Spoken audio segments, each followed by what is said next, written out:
ये लो अपना पाप।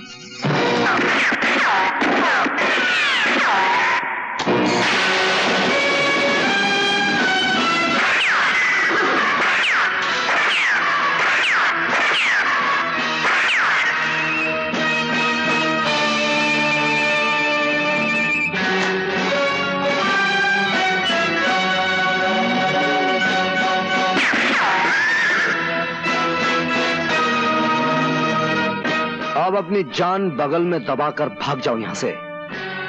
मैं नहीं चाहता कि इस पवित्र वेदी के फूलों पे तुम्हारे गंदे खून के छींटे बरसाए जाए। चलो भाग चले यहां से, चलो। ये नौजवान कौन है? लोग कहते हैं जब कहीं जुल्म की आंधी उठती है या किसी सुहागन का सिंदूर खतरे में होता है, यह नौजवान वहां पहुंच जाता है।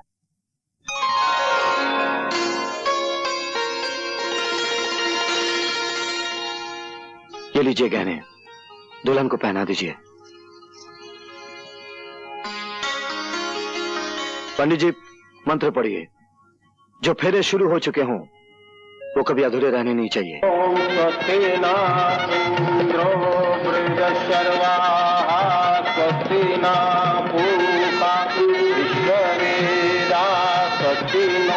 परम धर्म वाले की गोलियों से तो बचकर आ गए हम लोग, लेकिन शमशेरा से हमें कौन बचाएगा? वो हमें जिंदा जला डालेगा। इसने ठीक ही कहा। शमशेरा की किताब में इससे बड़ा कोई जुर्म नहीं है और इस जुर्म की सजा है मौत, सिर्फ मौत। और मौत से बचने का एक ही रास्ता है और एक ही जगह है। वो कौन सी जगह है? वो है पुलिस की हवालात।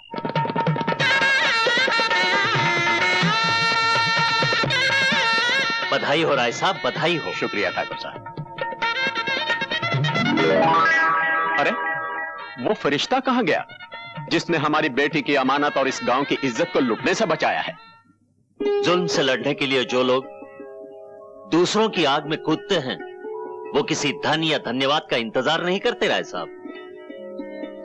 चल दोस्त, फिर तूने अपना फर्ज अदा कर दिया।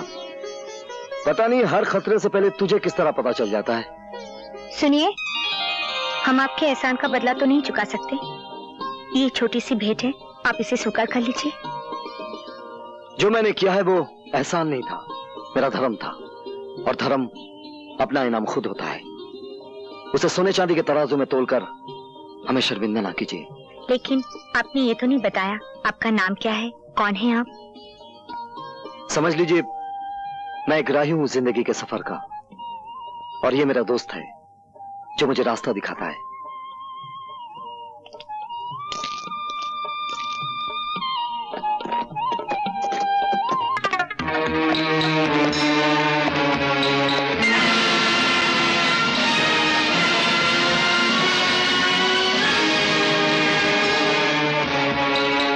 गद्दारो, तुमने अपनी हिफाजत के लिए जगह तो अच्छी ढूंढी है, लेकिन ये भूल गए कि दुनिया में कोई भी ऐसा मुकाम नहीं जहां मौत का फरिश्ता अपने पर न फैला सके।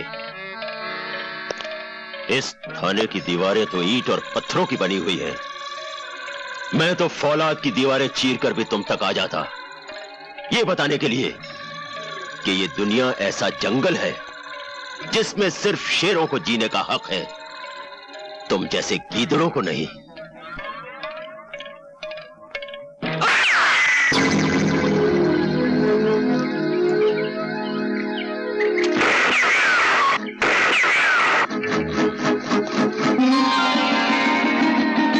आप?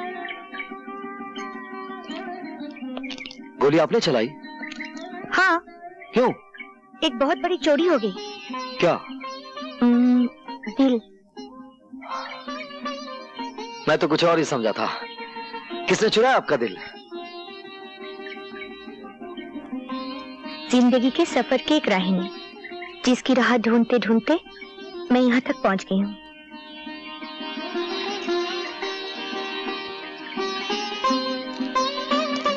क्या देखा आपने उस राही में जो ढूंढते ढूंढते यहाँ तक आ गई?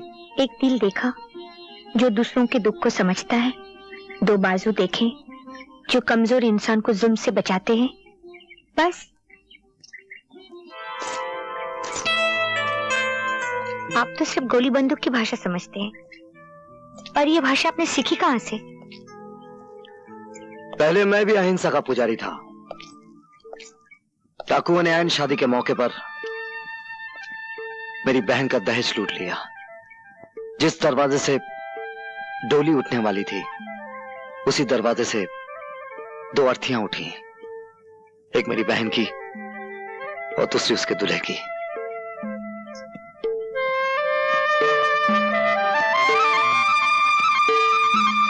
लेकिन तुम जिसका ख्वाब देख रही हो कभी पूरा नहीं हो सकता। हो सकता है। नाजुक धागे की जगह विश्वास की मजबूत डोर बंधी होनी चाहिए। आप सिर्फ एक बार डोर तो थामिए।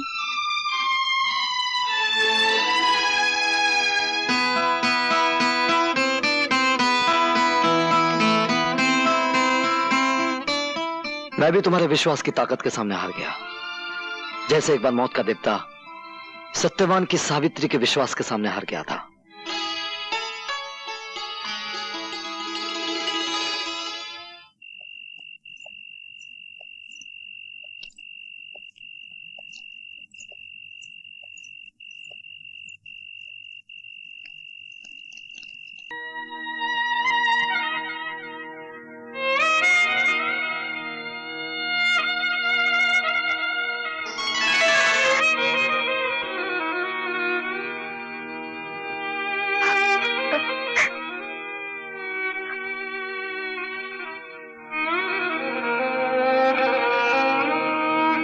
सावित्री, हम दोनों के बीच जो कुछ भी हुआ है वो दो शरीरों की मांग नहीं थी, दो आत्माओं का मिलन था। दुर्गा मां हमारी शादी की गवाह है। मैं इसी वक्त तुम्हारे पिताजी के पास जाकर हमेशा के लिए उनसे तुम्हारा हाथ मांग लूंगा। तो मैं क्या समझूं, आपकी तरफ से शादी की बात पक्की हुई? क्या आपको मेरे वचन पे विश्वास नहीं?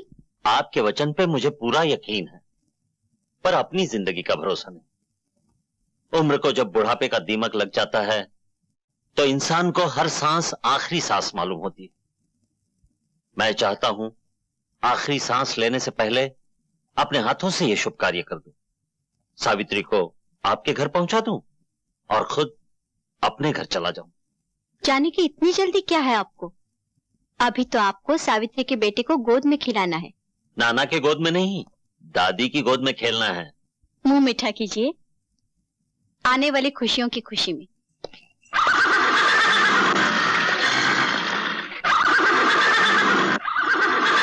आपके घोड़े को क्या हो गया आज?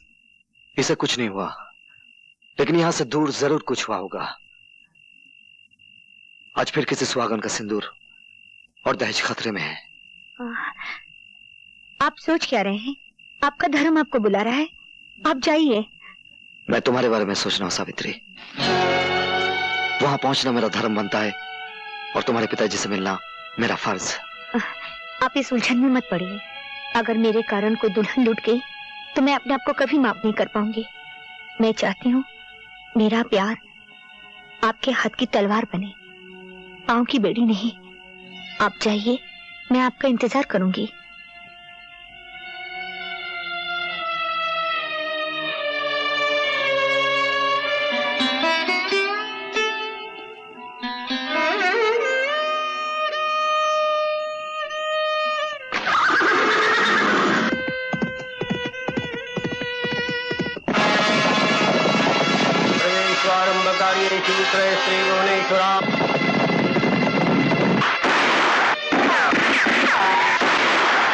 शर्मो, और तुम लोग खाली हाथ चले आए। लानत है तुम पर। डूब मारो चुल्लू में पानी में। विनायकं गुरुं बाणं ब्रह्म विष्णु महेश्वरान् सरस्वतीं प्रणम।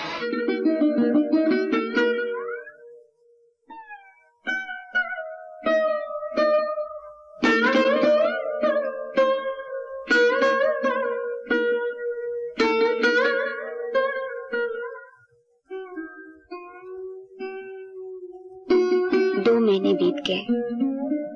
उनका कुछ पता नहीं। मैं माँ बनने वाली हूँ।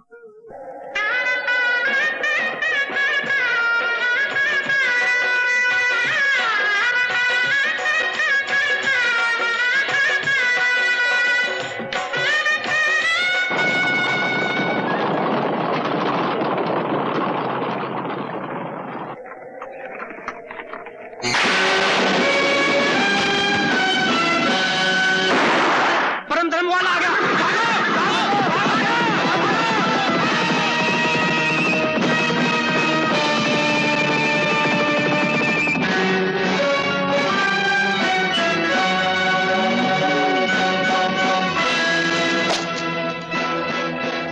अब घबराने की कोई बात नहीं, सारे डाकू भाग गए।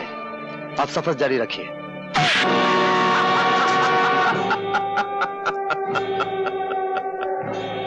हाँ, लेकिन अब तुम्हारी जिंदगी का सफर खत्म हो चुका है। तुमने कई बाजियों में मुझे शिकस्त दी। मैंने जिस तरफ हाथ बढ़ाया तुमने बीच में ही उसे काट दिया। लेकिन अब मैं तुम्हें काटूंगा, सर से पांव तक तुम्हारे इतने टुकड़े करूंगा कि गिनने वाला गिन नहीं सकेगा। अच्छा, तो ये सब झूठ था। बाकी सब झूठ था, लेकिन तुम्हारी मौत सच्ची है। 2 महीने से सोच रहा था कि ये परम धर्म वाला है कौन और इसे खत्म कैसे किया जाए, लेकिन बाद में समझ में आया कि एक झूठी बारात बनाई जाए जिसमें घोड़े पर बैठा हो दूल्हे की जगह यमराज और डोली में हो खूबसूरत सी तुम्हारी मौत।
विजय की अचानक और बेवक्त मौत ने सावित्री की जिंदगी को वीरानियों से भर दिया।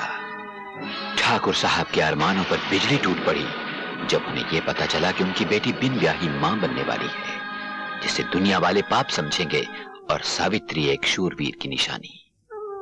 अपनी इकलौती बेटी का जीवन बचाने के लिए ठाकुर साहब ने एक झूठ का सहारा दिया और सावित्री से कहा कि उसने विजय के बच्चे को जन्म तो दिया, लेकिन बच्चा मरा हुआ था। ठाकुर साहब ने सावित्री को समझाया कि औरत को जिंदगी में 3 सहारों की जरूरत होती है, बचपन में पिता की, जवानी में पति की और फिर पुत्र की। ठाकुर साहब की इस जिद के सामने सावित्री की एक न चली और सावित्री ने अपने अतीत की आहुति अग्नि के इन 7 फेरों में दे दी। पिता ने विदाई के समय सावित्री को समझाया कि शादी के बाद उसका सब कुछ उसका पति और उसका घर है। इधर सावित्री ने ठाकुर प्रेम सिंह के पुत्र को जन्म दिया। बेजुबान फरिश्ता बहादुर अपने मालिक विजय को नहीं भूल पाया और उसकी निशानी रवि पर अपनी वफादारी न्यौछावर करने लगा। डॉक्टर साहब ने उस बच्चे को अपने बच्चे की तरह पालने का वादा किया।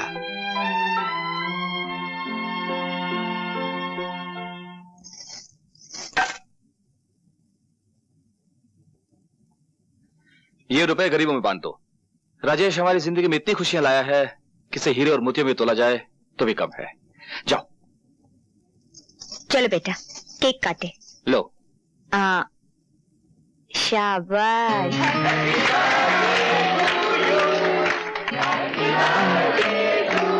ये लो।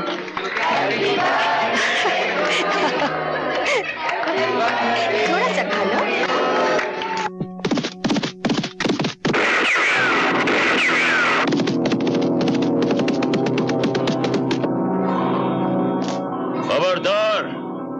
कोई अपनी जगह से हिलना नहीं।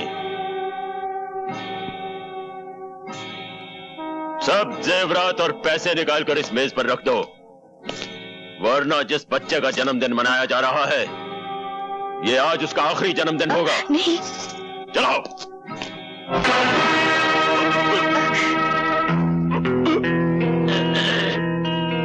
खबरदार जो किसी ने बंदूक उठाने की कोशिश की।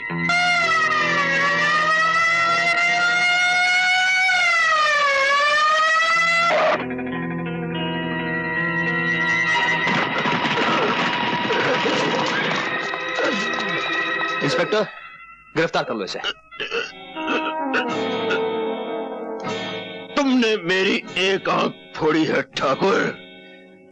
तुम्हें अपनी दोनों आंखों के साथ जान से भी हाथ धोना पड़ेगा। मैं तुम्हें नहीं छोड़ूंगा ठाकुर, मैं तुम्हें नहीं छोड़ूंगा ठाकुर, मैं तुम्हें नहीं छोड़ूंगा।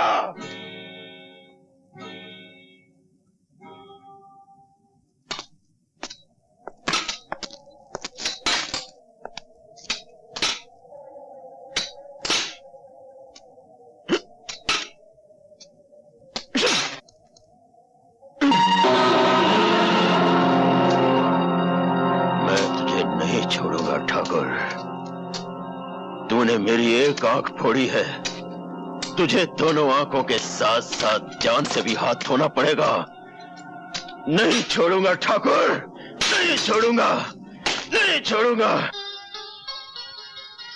ये क्या, मंदिर नहीं जाना?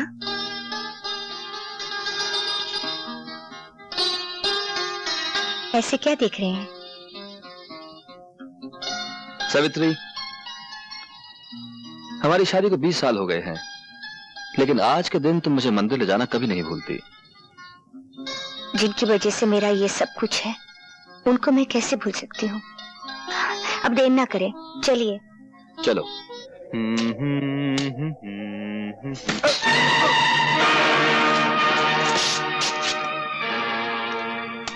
आज तुमने टांग अड़ाई है 144, फिर ना रोना कभी, नहीं तो उसे काट कर तुम्हारी गर्दन के साथ बांध दूंगा।